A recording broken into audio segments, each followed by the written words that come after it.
Esta conferência será gravada agora. Bom dia, boa tarde, boa noite, o horário que vocês estiverem assistindo. Eu vou dar prosseguimento à primeira aula da segunda apostila de vocês, de botânica, chamada Histologia Vegetal.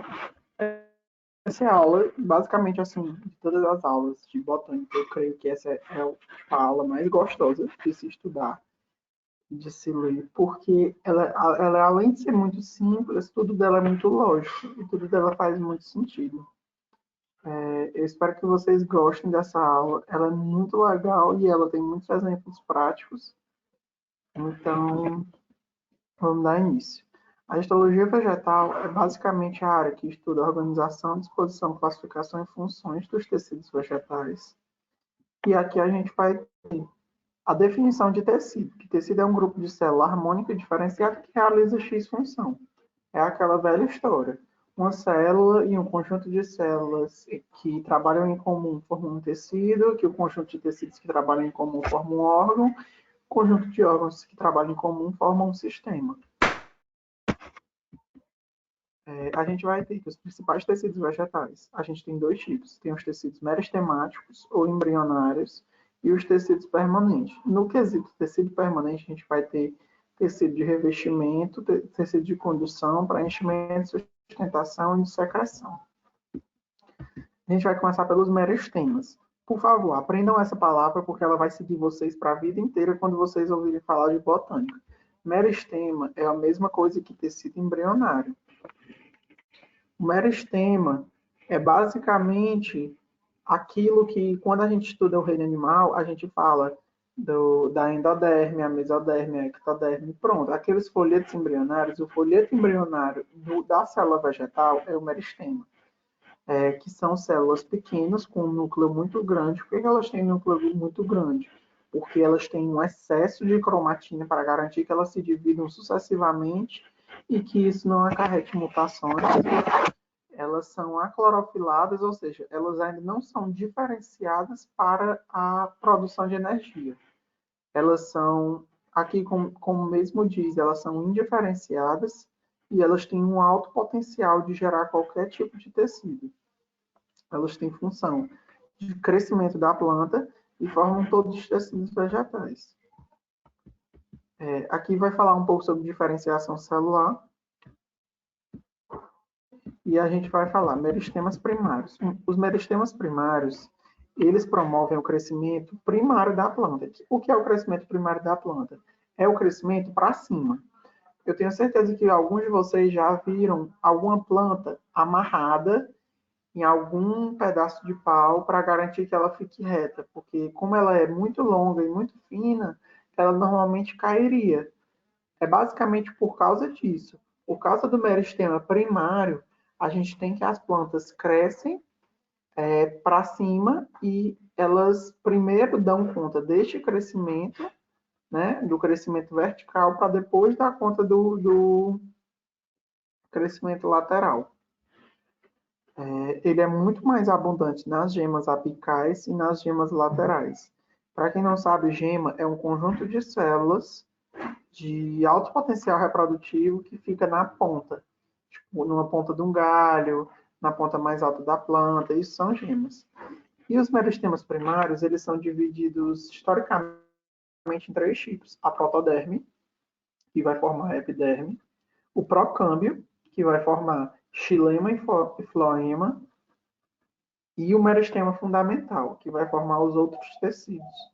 O meristema fundamental, ele vai gerar tecidos parenquimatosos, por exemplo. Muitas vezes, quando a gente fala parênquima, as pessoas ficam tipo assim, tá, mas o que é o parênquima? Parênquima é qualquer tecido de preenchimento. Existem parênquimas de inúmeras maneiras que depois a gente vai falar sobre. E depois disso, existe também um quarto meristema primário, que é chamado de caliptrogênio. O caliptrogênio, ele tem como função originar a coifa, que a coifa é um conjunto amorfo de células que recobre a raiz, fazendo com que reduza o atrito da raiz e do solo, e assim a raiz pode crescer para regiões bem mais profundas sem se desgastar tanto. No meristema secundário, a gente vai ter que ele promove o crescimento secundário da planta, que é o crescimento em espessura, e a gente vai ter dois tipos clássicos. O câmbio, que forma xilema e floema. Tá, Ivo, mas o procâmbio não ia formar xilema e floema? Tá, mas o procâmbio, ele forma xilema e floema primários. Aqui a gente vai ter a formação de xilema e floema secundários. Qual é a diferença do xilema e floema secundários? É porque os xilema e floema secundários, eles vão crescendo em espessura da planta. Eles vão formando anéis, que depois a gente vai ver que são os anéis de Malpighi, e ele vai fazendo com que a planta engrosse. E aí a gente vai ter o felogênio, que o felogênio forma o suber e a feloderme, que são tecidos de revestimento. Suber para fora, feloderme para dentro. A gente vai ter o suber, felogênio, feloderme. Esse conjunto, os três juntos, formam a epiderme da planta. O suber é aquela parte mais de casca. Aqui, ó. Epiderme. Tecido formado por células vivas, achatadas, justapostas e aclorofiladas. Lembrando, justaposta é que não existe uma célula acima da outra. Geralmente elas são unistratificadas. Como assim unistratificadas? Por exemplo, a nossa pele, a nossa epiderme, ela é pluristratificada. Ela tem várias camadas de células mortas. Já essa epiderme, ela é formada por uma camada celular única. Mas aí vocês perguntam, mas isso não deixaria a planta vulnerável? Não, porque ela também tem mecanismos de proteção, como a cutícula, e ela também tem uma camada pluristratificada, que é o suber. Tem a função de revestimento e proteção. A gente vai ter os anexos epidérmicos. Os anexos epidérmicos, eles são vários, que eu ainda vou falar mais para vocês, mais para frente. A gente vai ter os estômatos. Eu já falei dos estômatos para vocês em aula, que é uma novidade evolutiva das plantas em relação às algas. Os estômatos, eles basicamente são esses poros que funcionam para garantir a troca de gases com o meio ambiente e a troca de vapor d'água. Ou seja, se a planta está num ambiente muito seco, eu vou ter que os estômatos se fecham para que ela perca pouco vapor d'água, por evapotranspiração. Já se eu estiver num ambiente extremamente úmido, como a floresta amazônica, eu tenho estômatos bem abertos que perdem bastante água por vapor.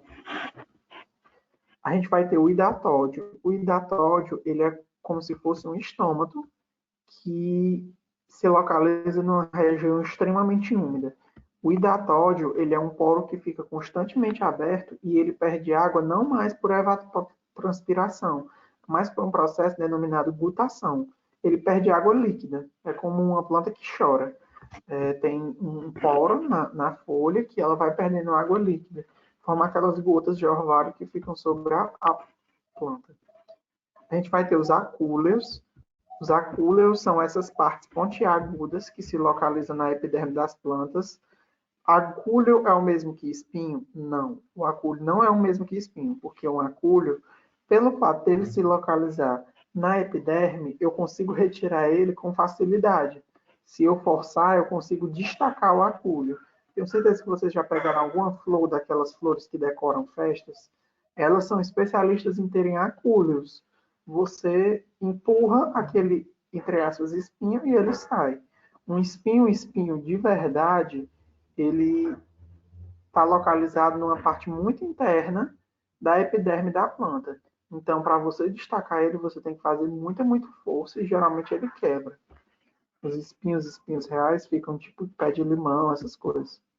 A gente vai ter o tricoma, que são pelos, que podem ser pelos absorventes e pelos glandulares, que podem soltar substâncias tóxicas.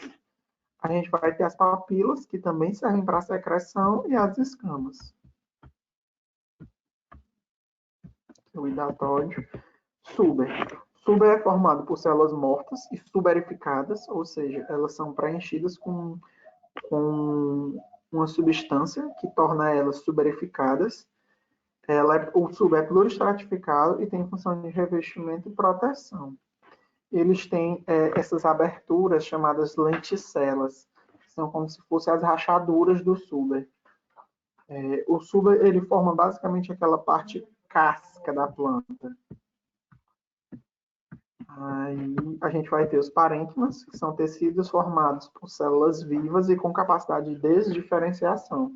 As plantas possuem essa capacidade fantástica chamada desdiferenciação, ou seja, elas conseguem fazer com que uma célula tronco da planta volte ao seu estágio inicial e se diferencie em uma nova célula. Então, eu posso ter uma célula do xilema que eu pego ela e transformo numa célula da epiderme. E isso é muito útil para as plantas.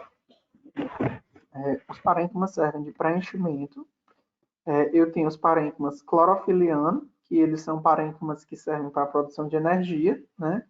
A diferença deles tenho dois parênquimas clorofilianos, que é o palissádico e o lacunoso. Eu tenho parênquimas de reserva, que são o aquífero, que algumas plantas acumulam água, como, por exemplo, a barriguda.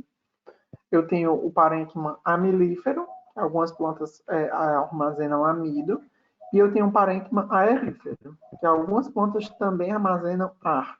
Essas plantas geralmente se localizam em pântanos, a gente ainda vai falar sobre isso. Elas possuem lacunas de ar dentro dela, porque geralmente esses ambientes têm um baixo teor de oxigênio, para garantir que a fotossíntese se dê de forma adequada. A gente vai ter o colênquima, que é um tecido formado por células vivas, alongadas e com reforço de celulose na parede celular. O colênquima e o esclerênquima, que são os dois tecidos que eu vou falar para vocês, eles têm função de sustentação.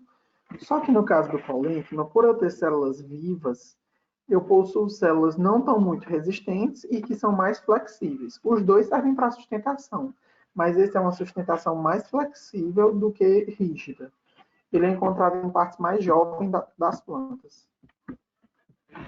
E a gente tem o esclerênquima, que o esclerênquima é o tecido formado por células mortas, lignificadas. Como foi que essas células morreram? Elas começaram a acumular uma substância chamada lignina, que faz com que essas células fiquem extremamente duras. E aí, após o processo de morte dela, ela fica com aquele aspecto enrijecido. Tem função de sustentação, muita resistência e pouquíssima flexibilidade, e é encontrado em partes mais velhas da planta. Tem muita importância comercial. A gente vai ter o xilema. Aqui a gente já está falando sobre câmbio da planta, sobre partes de troca. O xilema, vocês já sabem que são os vasos que conduzem seiva bruta. O xilema também pode ser chamado de vaso lenhoso. Nem sempre o vestibular vai nomear para vocês que aquilo é o xilema. Pode ser chamado de vaso lenhoso. E é bom vocês terem isso em mente. Porque eu já perdi questão de prova por não saber a definição de vaso lenhoso e de vaso liberiano. Que o floema também é chamado de vaso liberiano.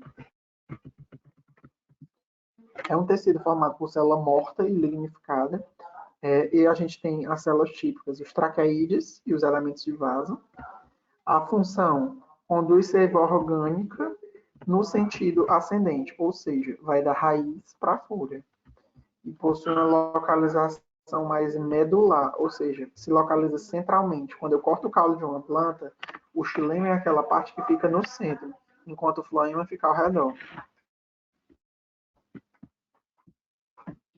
O floema, eu tenho que é um vaso liberiano, tecido formado por tipicamente célula viva, porém anucleada. As células típicas existentes aí são chamadas de células crivadas e células companheiras, e tem a função de conduzir seiva orgânica, que é a seiva elaborada no sentido descendente, ou seja, vai da folha para a raiz. Possui uma localização mais periférica na questão arranjo de caule. E aqui, para terminar, a gente vai falar sobre uma coisa super interessante, que são os anéis de crescimento. Dizem que você pode estipular, né, o número de anos de uma planta, porque a cada ano um anel novo se forma. Isso é verdade, acontece em inúmeros tipos de caule. Mas uma coisa super interessante são os anéis de Malpighi. O que acontece? Existem plantas que, às vezes, elas são muito, muito grandes e não seria muito vantajoso que eu cortasse ela de vez. Por diversos motivos de remoção, né? Não é importante que eu corte ela no caule. Então, como é que eu faço para que essa planta morra aos poucos, sem que haja uma intervenção humana muito forte? Eu faço esse anel. O que esse anel faz? Ele faz com que o xilema fique intacto, ou seja, a seiva bruta continue subindo da raiz para as folhas, garantindo que a planta continue a se nutrir, continue a fazer fotossíntese, mas como eu corto a parte externa, que a parte externa é o floema não desce para a raiz. Então a raiz conduz sim seiva bruta até as folhas, mas as folhas não conseguem conduzir seiva bruta até a raiz, fazendo com que a raiz morra aos poucos. Aos poucos essa planta vai se degenerar e vai morrer. Se eu fizer um corte do anel muito próximo, né, um corte do outro, às vezes pode gerar tecido adjacente se juntar. Então, o corte tem que ser assim, numa distância. Então, gente, é basicamente isso. Eu vou colocar esse slide no Drive. Qualquer dúvida que vocês tiverem dessa aula, podem falar comigo. Eu ainda não dei uma olhada nas questões, então, quem tiver dúvida nas questões, manda as questões para mim. E é isso. Essa aula é muito, muito, muito legal. Recomendo estudar.